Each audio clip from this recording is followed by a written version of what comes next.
আমার আব্বার আপনারা যাই কিছু মনে করেন, আমার আব্বা কিন্তু আলেম না। যখন আব্বারে প্রথম তওফে নামাইলাম, আমার ওই কাকা বুঝবে কাবাঘরটা ধরা খুব কষ্টের ব্যাপার, সুমা দেয়া খুব কষ্টের ব্যাপার। প্রথম তওফে নাইমেই আমার আব্বা হারায় গেল। তওফে নাইমে হাজিরা হারায় যায়, কে কোন দিক যায় ধরে রাখা যায় না, এত মানুষের চাপ। আমার আব্বা আমাকে দলে থাকতে পারলো না, হারায় গেল। আব্বা হারায় থাইকা মনে হয় এটা আল্লাহর ইশারা। আব্বা হারাইয়া আমারে না পাইয়া 1.5 ঘন্টা কাবার গেলা বুকের মধ্যে নিয়ে আব্বা চিল্লাইছে আর কাঁদছে। চক্কর যখন পাঁচটা হইছে, 7টার 5টা হইছে, 7 চক্করে এক তপ, 5টা হইলে পার আব্বা হারায় গেছে। আব্বার আমি মাজার সাথে বাইন্ধে রাখছি, কিন্তু কয়েকটা হাজি নিগ্রো নাইজেরিয়ান এমন চাপ দিল, আব্বার আর ধরে রাখতে পারলাম না। আব্বা ছুটে গেল। ছুটে যাওয়ার পর আমি আল্লাহর কাছে ছেড়ে দিলাম, আল্লাহ তুমি আমার আব্বার হেফাজত করো। না আব্বা তো মূর্খ মানুষ, আব্বা তো আরবি বুঝে না, ইংলিশও বুঝে না। তা আব্বা কই থেকে কই যাইব?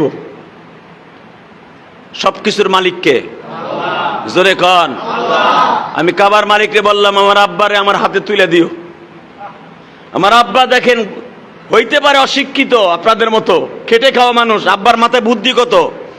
চিন্তা করছে আমার ইলিয়াস আমারে যেখানে রেখে গেছে আমার এখানে থাকতে হইব। আব্বা কষ্ট করে ধাক্কায়া মাক্কাইয়া রোকনিয়ামিনের ওইখানে কাবাগরটারে বুকের মধ্যে নিয়ে কাবার ওই কালো গিলাবরে শক্ত করে ধইরা আব্বা খাড়াই দিছে। 1.5 ঘন্টা পরে দেখি আবার আব্বা এইভাবে আবার ডাক্তার ইলিয়াস, এই যে আমি, এই যে আমি।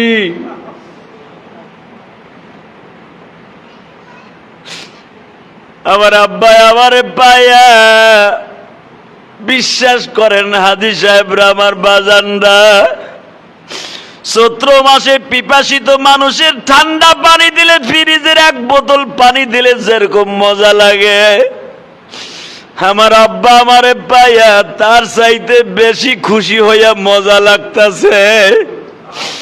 আমার আব্বারে তো আগের থেকেই বলছি, আব্বা প্রথম কাবা ঘর ধরে যা চাইবা তাই পাবা। হোটেলের ভিতর থেকে আগের থেকে ট্রেনিং দিয়ে নিয়ে গেছি, হাজিদেরকেও ট্রেনিং দিছি, কাবা ঘর ধরে চিল্লাবার কানবা। আব্বা তো আপনাদের মতো মানুষ, খেটে খাওয়া মানুষ, যা বুঝছে ওই 1.5 ঘন্টায় কাবা শরীফ ধরে খালি চিল্লাইছে আর কানছে। যখন আব্বারে বুকিরিয়া বললাম এখন তপ শেষ করেন, কয়টা হইছে? কয় তুমি যেখানে রাইখে গেছো ওই কয়টাই হইছে, আমি তো জানি না, আমি ভাবলাম 5টা হইছে। আমার আব্বাই কয় এবার তুমি আমার সাথে একটু বুকটা মিলাও। আমার কাবাঘরের সাথে আব্বারে চাইপা ধরলাম। আমার আব্বা কাবার গেলাপ ধরে বলে, আল্লাহ রে তুমি আমারে মাফ করে দিও।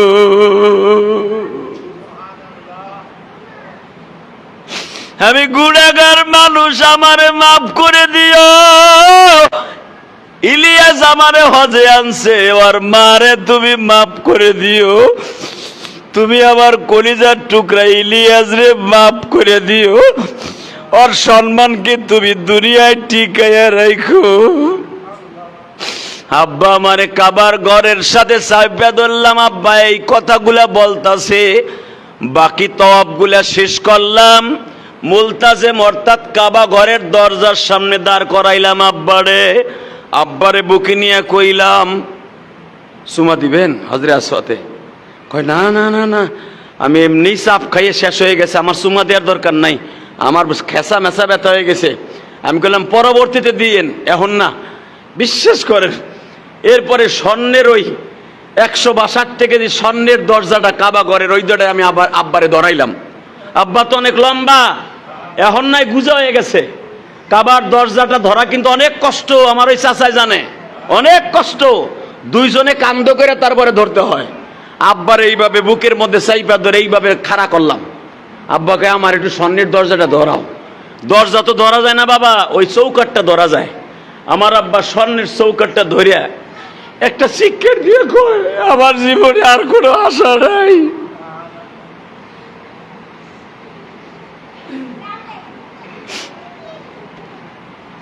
এতে বিশ্বাস করা যায়? আমার আব্বা মাফ পেয়ে গেছে, আলহামদুলিল্লাহ বলেন। আমার আব্বা মাফ পেয়ে গেছে। আমার আব্বা আরাফার মাঠে একটা মিনিটের জন্য ঘুমায় না, একটা মিনিটে। মিনা মুজদালিফায় 1 মিনিট ঘুমায় না, কারণ আমার সাথেই তো আমার আব্বা। আমারে বলছে কি জানেন, আর জীবনে আইতে পারি বা না পারি, বলে কুলাইতেও পারে নাও পারে, এই সুযোগ আর হাতছাড়া করা যাবে না। আব্বা আমারে থুইয়া গোপনে গোপনে তাবুর পাশে যাইয়া, মিনার তাবুর পাশে যাইয়া এইভাবে হাত তুলে খালি কাঁদতেছে। আর আবার মাঠে আব্বারে পাইডা সেই সকালে হারায় গেছে, আর পাইছি আসরের আগ দিয়ে। আব্বা কই গেছিলেন? আরে গেছিলাম যেখানে আদম আর হাওয়া যেখানে মিলন হইছে, ওইখানে যাই আল্লাহর কাছে কাইন্দাইছি। আমি কইছি আব্বা কি কইলেন আল্লাহরে? আমার আব্বাই বলে কিছুই কই নাই, খালি কইছে আল্লাহ আমার ইলিয়াস রে তুমি ভালো রাখো, আল্লাহ আমার ইলিয়াস রে তুমি মাফ করে দিও। আমার আব্বা যদি আমার এইগুলো বলে যেয়ে থাকে, আমি আমার আব্বার জন্য কিছু করতে পারি নাই।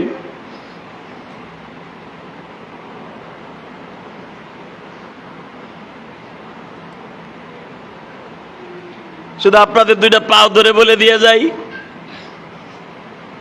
আবার আব্বার জন্য আমি কিছু করতে পারি নাই। তবে এতটুকু আমি করার চেষ্টা করব। বুকটা ব্যথা, কারণ এই 4 দিন ধরে আমার চোখের পানি ফুরায় নাই। মসজিদ কারো একার দ্বারা হবে না, আর একা করতে গেলে আপনি কইবেন, একটা না একটা ভুল বাইর করে কইবেন, এত তাড়াতাড়ি করার দরকার ছিল কি? আর একাই করতেছে, কার কাছে শুনে করতেছে।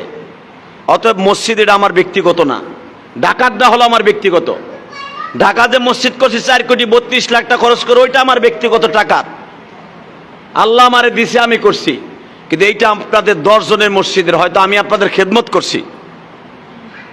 আমি আমার আব্বার রাইখে যাওয়া স্বপ্ন, আমার আব্বাই মসজিদে বসে বলছিল তুমি মসজিদের কামটা ধরো, আমরা মুরব্বীরা দেখে যাই যে মসজিদের কামটা সুন্দর হয়েছে।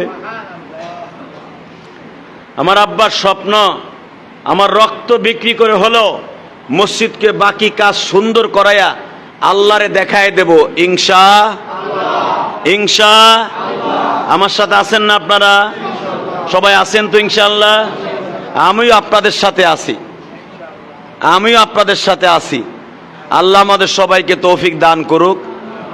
যাইবার আগে শুধু মুনাজাতের আগে শুধু একটা কথাই বলবো, আমার আব্বার উপরে যদি আপনাদের রাগ থাকে, মাফ করে দিছেন তো?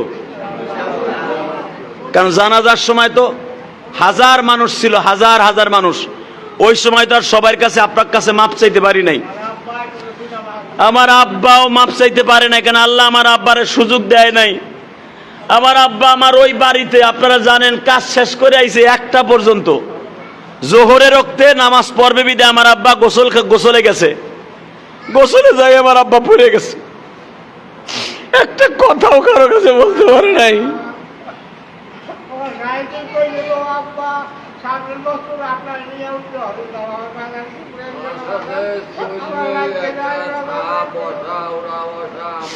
কান্দেন না, আল্লাহর কাছে কান্দেন মামা। আল্লাহ হয়তো আপনাদের কপালে রাখেন, এখন এই বয়সে আর উমরায় যাওয়া সম্ভব না, কারণ ওইখানে যে অবস্থা, লক্ষ লক্ষ হাদিস চাপ সহ্য করতে পারবেন না। যাই হোক, আপনারা এই দুনিয়ায় না পারেন, আপনাকে নামে আমি যদি উমরায় যাই, প্রত্যেকের নামে এক একটা উমরা করে দেবো ইনশাল্লাহ। আপনার নামেও করব, আপনার নামেও করব, আমার মামার নামেও আমি উমরা করবো ইনশাল্লাহ। আমি ওয়াদা দিয়ে গেলাম, এই 3 জনের নামে আমি উমরা করে দেবো, কারণ আপনারা আর যাওয়ার সুযোগ নাই, আপনি গেলেও আর পারবেন না। অতএব আমি আপনাদের সবার কাছে দাবি রাখবো, আমার আব্বারে মাফ করে দিছেন তো? বলেন, মনের থেকে বলেন, আমার আব্বারে মাফ করে দিছেন? আবার আব্বা যদি কারো কষ্ট দিয়ে থাকে, আমার আব্বারে মাফ করে দিয়েন।